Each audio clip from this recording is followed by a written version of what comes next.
네, 발언도 시작하겠습니다. 안녕하십니까, 이봉호입니다. 네, 안녕하십니까. 루키의 이동환 기자입니다. 네, 드디어 이 팀 얘기를 하게 됐습니다. 저는 개인적으로 이 팀을 빨리 다루고 싶었지만 뭐 없었어요. 그래서 드디어 다루게 되는 바로 레이커스. 마커스 스마트를 영입을 합니다. 2년 1,100만 달러. 요거 이제 반대급부로 뭐 조던 군인과 쉐이크 밀튼을 웨이브를 했고요. 이 마커스 스마트를 데리고 오는 데는 돈치치가 아주 결정적인 영향을 끼쳤다고 하죠. 네, 그렇습니다. 네, 이번에 보면 돈치치가 에이튼, 스마트 영입에 모두 관여를 좀 크게 한 것 같아요. 예, 그래서 현지에서는 돈치치가 지금 8월 2일부터 이제 연장 계약이 가능한데 그 전에 네, 어떤 레이커스의 어떤 선수 영입에 목소리도 많이 내고 도움도 많이 주는 어떤 진짜 레이커스가 이제 돈치치 팀이 됐구나를 실감하게 되는 어떤 여름인 것 같고, 스마트 같은 경우는 돈치치가 가장 원했던 부분 수비적인 업그레이드를 도와줄 수 있는 카드로서 영입됐다고 봐야 될 것 같습니다. 네. 네. 근데 이 얘기부터 먼저 할게요. 스마트 음, 과연 괜찮은가? 이 부상이 상당히 많은 선수거든요. 그렇죠. 그러니까 사실 네, 스마트는 원래 막 이렇게 인저리 프론까지는 아니었는데 네, 보스턴에서 트레이드 되고 나서 멤피스나 뭐 워싱턴 거치면서 이상하게 잔부상이 너무 많았죠. 예, 맞아요. 그러면서 경기에 뭐 거의 못 나왔죠. 예, 2년 음, 동안 54경기니까 이거는 사실 뭐 거의 2년 동안 좀 푹 쉬었다라고 봐도 될 것 같고. 그럼요. 예. 예. 예, 근데 이제 뭐 멤피스 시절에는 뭐 이제 셧다운이 된 부분도 있긴 했는데 그러니까 막 큰 부상으로 쉰 건 아니고 거의 다 잔부상이었어요. 그러니까 자꾸 어디가 아픈 거죠. 약간 이제 저도 음, 그렇거든요. 자꾸 그냥 뭐 이유 없이 어디가 아파요. 예, 자꾸 나이 어디가 안 많아서 그래. 좋고. 예, 봉호 네, 씨도 알잖아요. 어떤 건지. 알죠, 예. 알죠. 너무 잘 알죠. 예, 네, 그러니까 약간 그런 케이스여서 자 레이커스에서 이제 2년 계약을 했는데 이 선수가 건강할 수 있냐? 잔부상 없이 특히 뭐 발가락이라든지 복부라든지 뭐 이제 음, 이런 부분들 있잖아요. 이거는 봐야 될 것 같아요. 예, 근데 이제 2년 동안 사실 경기에 나서지를 거의 못해서 사실 네, 이제 평가할 수 있는 샘플 자체가 적기도 한데 만약에 스마트가 돌아왔는데 건강하게 뛰고 원래 이제 그 보여줬던 수비력, 그 어느 정도 보여준다? 이러면은 음, 레이커스 입장에서는 무조건 도움이 되죠. 그럼요. 레이커스는 에이턴 영입 이후에도 수비적인 보강이 무조건 필요한 상태였고 실제로 레이커스도 이제 뭐 바이아웃 시장이나 뭐 이제 여러 가지 이제 어떤 영입을 추진하는 과정에서 에이턴 영입 이후에는 야 우리 수비 업그레이드 하자 이거를 가장 좀 포커스를 맞추고 움직였다고 합니다. 그 이제 네, 결과가 이제 스마트 영입이었다고 봐야 될 것 같고, 어 근데 레이커스가 한번 로스터 교통 정리는 필요할 것 같아요. 네, 그러니까 지금 레이커스가 만약에 이제 오스틴 리브스, 뭐 루카 돈치치, 르브론 제임스, 뭐 이제 이 구성을 그대로 유지하면서 주전 라인으로 돌렸을 경우 수비 약점을 좀 메우는 효과는 없거든요. 자 그렇게 그렇죠. 되면 차라리 오스틴 리브스를 벤체이스로 돌리고 스마트를 선발로 쓰는 어떤 라인업도 고민을 해봐야 될 것 같은데 이건 사실 좀 JJ 레디 감독에게 좀 달린 음, 부분인 것 같고 아니면 뭐 이제 리브스를 선발로 내되 뭐 이제 스마트를 스몰 라인업으로 이제 뭐 스몰 라인업의 구성원을 활용한다든지 이런 것도 가능하겠죠. 예, 그런 부분을 봐야 될 것 같고 그래도 어쨌든 돈치치가 이번 여름에 기대했던 것 세 가지 구단에 그거 얘기했다고 해요. 림으로 달려 들어갈 수 있는 빅맨 에이튼 데려왔죠. 그 다음에 이제 3점 슈팅을 업그레이드 해줄 수 있는 선수 그리고 3&D로 볼 라라비아. 수 있는 라라비아를 데려왔죠. 그리고 네, 수비 업그레이드, 스마트 딱 이렇게 세 가지 요소를 다 충족시키는 어떤 무브를 가져가서 물론 전력이 대단하게 업그레이드 된 건 아닙니다만 그래도 네, 레이커스 입장에서는 특히 돈치치 시대를 준비하는 레이커스 입장에서는 픽을 써버린다든지 셀러리를 에이프론 위로 올려버린다든지 이런 음, 어떤 그런 것들 없이 스마트 영입 이후에 쉐이크 밀튼이나 조던 굿이 방출하면서 에이프론 아래로 내려가고 이런 관리를 잘 하면서 여름을 마무리했다. 그러니까 저는 이제 레이커스의 이번 여름 뭐 이후에 뭐 대단한 어떤 보강이 안 이뤄진다고 가정을 하면은 이번 여름은 약간의 숨고르기 같아요. 예.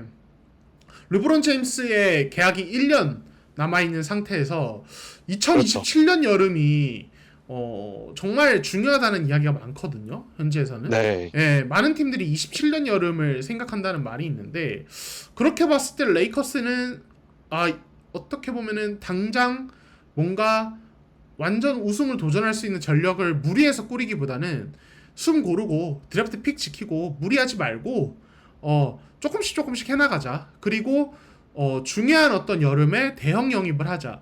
약간 이런 음, 식으로 좀 움직이는 것 같아요. 예, 그래서 그렇죠. 레이커스가 서두르지는 않고 있다. 좀 장기적인 안목에서 움직이고 네. 있다. 저는 이런 생각이 좀 들어요. 예. 좋아요. 사실 마커스 스마트 얘기한 다음에 이제 현지 전력을 한번 알아보고 그 다음으로 넘어가고 음, 싶었는데 동환 씨의 이 얘기에는 바로 이 얘기가 나와줘야 됩니다. 그래서 음, 올 시즌은 사실은 뭐 우승 경쟁에 뛰어들지 않겠다라는 거를 저는 아주 선언한 느낌이거든요. 구단주가 바뀌었음에도 불구하고 일단 사치세를 내겠다는 의지가 지금으로서는 보이지가 않고 더 이상의 영입도 저는 없을 거라고 봐지거든요. 그러면 음, 결국에는 이제 르브론이 파워를 가지고 있던 걸 돈치치에게 지금 파워가 고스란히 넘어간 상황이 됐어요. 음, 그러니까 자꾸 끊임없는 현지에서 얘기가 나오는 게 르브론 트레이드다. 음, 르브론 다른 팀으로 옮길 거다. 뭐 댈러스를 갈 거다. 이런 얘기들이 많이 흘러나오고 있어요. 골든스테이트 갈 거다. 음. 이 흘러나오는 이 이야기들에 대해서는 어떻게 생각하십니까? 근데 근거 없이 그런 이야기가 나왔을까요? 예. 그러니까 지금 그러게요. 이제 사실 발단을 보면은 르브론이 옵트인을 했는데 어 지금 이제 이후에 어떤 연장 계약에서 진전이 없잖아요. 양측이 협상에서 뭔가 음, 진전된 그림이 나오지 않고 있고 그런 상태에서 리치 폴이 이제 또 공개적으로 한 발언들도 있었고 예, 레이커스 뭐 전력 보강에 대한 어떤 기대 뭐 이런 것들도 좀 이제 보도도 많이 나왔고 예, 이런 상태에서 이제 르브론 댈러스행 뭐 클리블랜드 컴백설 이런 것들이 불거졌는데 어 사실 이제 레이커스 구단 르브론 모두 뭔가 이제 밖으로 대놓고 말하진 않지만 우리가 좋은 이별을 할 타이밍이 왔다는 것을 좀 직감하고 있다는 느낌은 들어요. 예. 그래서 저는 이제 그런 생각 들어요. 시즌 중 트레이드가 있을까 과연? 르브론이 시즌 중에 나가는 어떤 그런 움직임이 있을까? 냉정하게 따져봤을 때 있을 수 있다고 봐요. 예, 있을 수 있다고 오, 보고, 르브론 선수 예, 인생의 최초로 예, 그렇죠. 근데 이제 이거를 근데 우리가 잘 봐야 되는 게 르브론 제임스가 한 5천만 달러 좀 넘죠, 연봉이. 예, 5천만 5,200만 달러. 5천만 달러가 좀 넘는데 근데 이제 르브론 제임스는 만약에 트레이드 된다면은 우승 도전할 수 있는 팀에 가길 원할 거고 그렇게 됐을 때 셀러리를 맞추는 과정에서 이 에이프런 라인의 역할 때문에 셀러리를 막 아마 정확하게 맞춰야 되는 그런 부분이 있을 거예요. 에이프런 제도의 그 이제 여러 가지 이제 뭐랄까 규정 중에 하나가 에이프런 넘어선 팀들은 트레이드를 할 때 이제 셀러리를 뭐 더 본인들이 더 많이 내주는 트레이드를 하면 안 된다 이런 게 있는데 만약에 레이커스가 지금 1차 에이프런 아래로 내려오긴 했는데 에이프로 네. 넘어간 상태가 된 다음에 트레이드를 협상하게 되면은 상대팀도 에이프로 넘어가 있고 우리도 에이프로 넘어가 있으면 5,200만 달러를 양쪽이 정확하게 맞춰서 트레이드를 해야 되는 이런 어려움이 네. 있는 것 같더라고요. 그래서 그런 난이도가 좀 있긴 하지만 또 한편에서는 어떤 이야기 나오냐면 지금 에이프런 제도 도입 이후에 FA 시장은 선수에게 별로 재미 볼 수 있는 시장은 아니다라는 게 좀 뭐랄까 대세가 되는 분위기예요. 예, 드레이먼드 그린의 발언 다들 아시죠? 예, 네. 에이프런 제도가 NBA FA 시장을 망치고 있다. 뭐 이런 이야기도 하고 음, 있는데 그러니까 이제 팀들이 에이프런 라인을 안 벗어나기 위해서 안 넘기 위해서 좀 소극적으로 움직이는 부분이 있어서 르브론이 만족할 만한 연봉을 주면서 FA 계약을 제시할 팀이 실제로 얼마나 등장할 것인가 그것도 르브론이 음, 원하는 우승권 팀이 실질적으로 쉽지 않은 부분이 있고 뭐 데려오려면 사인 앤 트레이드로 데려와야 되는데 그러려면 또 에이프런 라인 제도가 걸립니다. 왜냐하면 사인 앤 트레이드와 관련된 규정도 있어요. 에이프런 제도에는 2차 에이프런 넘어간 팀은 사인 앤 트레이드 못합니다. 뭐 이런 여러 가지가 엮여 있어서 그래서 이제 그런 얘기 나온 게 르브론이 진짜 이적하고 싶으면 FA에 대해서 나가는 것보다 그냥 그 전에 레이커스에서 트레이드돼서 나가는 게 나을 수 있다. 예, 네. 그런 이야기 나옵니다. 그래서 뭐 약간 이제 제가 제도적인 이야기를 조금 샜는데 실제로 현지에서는 그런 이야기 나와요. 예, 그러니까 왜냐면 그 규정의 어려움들이 있기 때문에. 예, 그래서 뭐 사실 뭐 내년에 뭐 FA 이적을 해도 쉽지 않고 뭐 이후에 이제 셀러리 맞추는 트레이드해도 쉽지 않고 막 이제 이런 여러 가지 어려움이 있는데 어쩌면 가장 현명한 방법은 빨리 잘 결별하는 걸 수도 있다. 예, 뭐 이제 이런 이야기도 나오는 중입니다. 근데 저는 아니땡골뚝에 연기 안 난다고 보는 입장이라 예, 특히 네. 르브론 관련 보도는 너무 많이 나왔잖아요 지금. 아니 뭐 예, 지금 뭐 NBA 뭐 대한민국 커뮤니티들이 아주 뜨겁습니다. 르브론 때문에. 예, 그리고 뭐 이제 네. 국내에서도 관련된 번역 기사도 많이 나오고 그러는데 네. 근데 만약에 이게 정말 허구였으면 르브론이나 리치 폴이 대놓고 말했을 거예요. 그렇지. 아니다. 헛소문이라고. 예, 네. 이때까지 그들이 해왔던 것들을 봤을 때 코웃음 치면서 뭔가 멘트를 날렸을 텐데 그러질 않는단 말이에요. 예, 부정을 강하게 안 한단 말이에요. 이거는 다르게 보면은 긍정이다. 예, 그렇게 해석을 해도 무리가 없을 것 같아요. 그래서 르브론의 다음 팀 어느 팀이 될지 예, 봐야 될 것 같고 르브론이 트레이드 된다면 르브론은 지금 트레이드 거부 조항을 가지고 있기 때문에 그렇죠. 르브론이 동의하는 팀으로 보내줘야 되고 레이커스도 네. 정말 사실은 루머는 너무 많이 나오고 있지만 실제로 어떤 르브론이 뭔가를 하는 어떤 이적을 하는 쪽으로 가려면은 넘어야 될 산들 고려돼야 될 것들도 많아서 좀 시간이 걸릴 수 있다.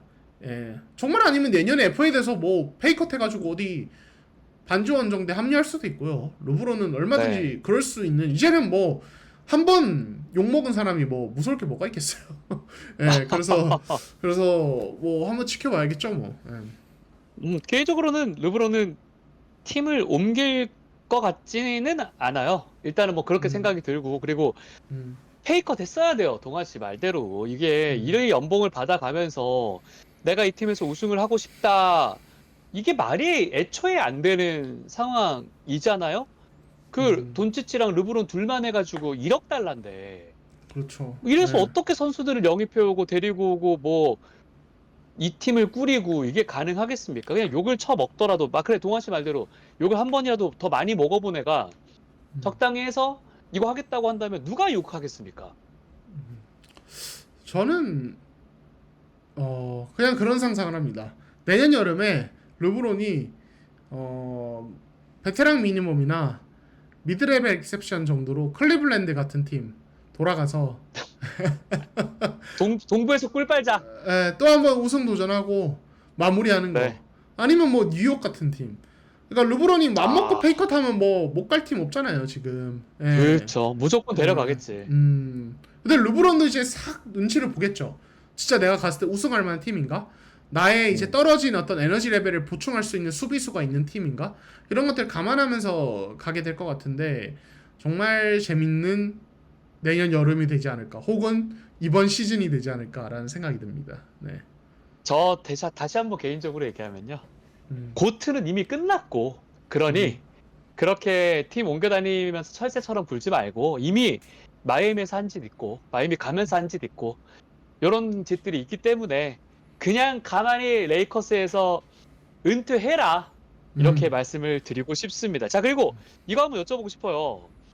지금 현재 이제 서부가 굉장히 빡세진 게 오클라호마, 휴스턴, 덴버의 클리퍼스의 댈러스의 그리고 지난 시즌 좋은 모습을 보여줬던 미네소타 팀버울브스까지 있고 밑에 치고 올라올 만한 팀으로는 또 샌안토니오 스포츠가 분명히 좋은 모습을 보여줄 거란 말이죠. 음. 이 상황에서 돈치치, 리브스, 르브론, 루이 하치무라 그리고 에이튼 데리고 왔고 뭐 벤더빌트, 빈센트, 클레바, 라라비아, 크네트, 헤이즈 그리고 아두띠에로 이 정도로 어느 정도까지 할 수 있을까요?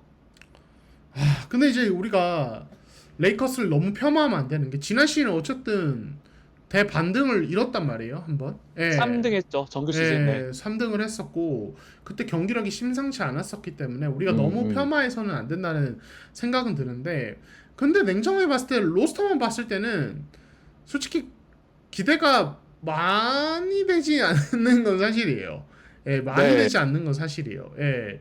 이 팀이 지금 뭐 예를 들어 수비가 약하더라도 공격이 뻥뻥뻥 터질 수 있는 어떤 음. 그런 슈터들이 질비해서 돈치치가 다 활개치고 다닐 수 있는 상황도 아닌 것 같고 그렇죠. 그렇다고 수비가 매우 단단해서 그 단단한 수비로 게임을 끌고 갈 수 있는 로스터 정도도 아닌 것 같고 서부에서 아니죠. 예. 네.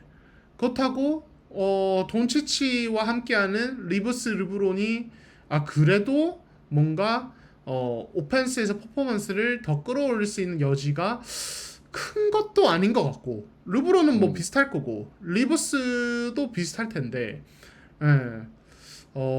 글쎄요. 저는 솔직히 돈치치에게 달린 것 같아요. 돈치치, 에이튼, 콤비가 그 2대2가 기대 이상의 효과를 낸다면은 재밌을 것 같고요. 그게 안 되면은 그냥 저냥 서부 플레인 토너먼트에서 플레이오프 끝자락에서 왔다 갔다 할 것 같아요. 그래도 골든스테이트보다 낫지 않을까요? 왜 또 골든스테이트 얘기를? 네, 그래도 골든스테이트는 네. 지금 뭐 쿠민가 때문에 아무것도 못 하고 있는데, 그러게요. 안 그래도 쿠민가 때문에 또 저희 댓글도 많이 달렸던데. 네. 쉽지 않습니다. 근데 개인적으로는 레이커스는 오히려 정규 시즌에는 나쁘지 않게 한 5위, 6위, 4, 5, 6위 정도 하고 프로 가면 또 광탈하지 않을까. 저는 개인적으로 그렇게 생각합니다. 그러니까요. 그게 지금 레이커스가 가진 한계예요. 그러니까 돈치치라는 슈퍼에이스가 수비가 너무 약한데 르브론 리브스까지 약하니까 솔직히 저는 이 3인방 구성을 변화를 안 주면은 레이커스가 서부 탑 클래스 팀이랑 플레이오프에서 붙어서 이길 수 있는 가능성은 그렇게 높지 않다고 봐요. 지금 이번에 서부 동부에서 파이널 간 인디애나나 뭐 이제 오클라호마 시티 보면은 매치업 헌팅 대상이 거의 없거든요. 그렇죠. 그게 지금 우승으로 가는 약간 트렌드 중에 하나예요. 로스터를 매치업 헌팅 대상을 최소화하면서 물론 그 와중에도 헌팅 대상은 있겠죠. 샤이가 헌팅 대상이 되고 뭐 이제 그랬습니다만 그 정도가 덜하잖아요. 수비 약점의 정도가. 그리고 팀 수비 에너지 레벨이 매우 높고. 그러니까 이런 것들이 좀 필요한 시대라서 야, 지금 레이커스는 좀 그거 하기 어려운데. 라는 생각이 저는 좀 들어요. 그래서 그래도 다음 시즌 서부는 재밌을 것 같아요. 레이커스도 얼마든지 그 이상은 그래도 보여줄 수 있는 팀이라 왜냐면 워낙 또 농구 잘하는 선수들 모여있기 때문에 보는 맛은 있을 것 같아요. 돈치치가 진짜 살도 뺐고 이번 유로바스켓에서 얼마나 좋은 모습을 보여줄지 사실 기대가 되고 거기서 좀 정말 슬림해지면서 좋은 모습을 보여준다면 정규 시즌에서도 좀 잘해낼 수 있지 않을까. 그리고 에이튼 그리고 막시 클레바 이 뭔가 바라야 된다는 게 되게 웃긴 상황인데 뭐 기도 메타 해야죠. 근데 에이튼이 르브론이랑 돈치치랑 뛰면은 좀 집중력이나 이런 거 다르지 않을까요? 그래도 저는 에이튼을 여전히 높게 안 보는 편인데 많은 분들이 그럴 거고. 근데 또 이게 어떤 감독, 어떤 동료, 어떤 팀을 만나냐에 따라서 그런 것들이 좀 바뀌는 경우도 있습니다. 레이커스라는 명문팀에 간 점, JJ 레딕처럼 소통이 되는 감독과 만난 점, 돈치치 르브론이라는 뻗팅길 수 없는 동료들과 함께 한다는 점, 그리고 에이튼도 돈치치의 리크루팅이 마음에 들어서 간 선수기 때문에 돈치치랑 같이 뛴다는 거 솔직히 저도 이제 한때 동농의 샤킬 오닐이었습니다만 좋은 가드와 샤킬 오닐이 아니라 실질적으로는 뭐 이제 뭐 알제퍼슨이었잖아요. 알제퍼슨 대구 알제퍼슨이었습니다만 진짜 빅맨한테는 좋은 핸들러와 함께 한다는 거 나한테 패스 잘해주는 선수랑 함께 한다는 거 진짜 기분 좋은 일이거든요. 에이튼이 크리스 폴과 함께 했을 때처럼 돈치치, 르브론과 함께 하면서 뭔가 좀 달라지는 모습을 보여줄 수도 있다는 생각도 들어요. 물론 이 선수가 가진 기본적인 약점이 완전히 사라지진 않겠습니다만 그래서 그런 부분은 레이커스 팬들이 기대를 해보셔도 좋지 않을까라는 생각이 들어요. 그래요. 숨고르기 하고 있는 레이커스가 아닌가라는 생각이 들고 르브론 은퇴 준비하고 2026, 2027을 한번 기대해보는 레이커스 팬들이 되셨으면 좋겠습니다. 자, 구독, 좋아요 많이 눌러주시고요. 저희는 다음 컨텐츠로 다시 인사드리겠습니다. 여러분 고맙습니다. 감사합니다.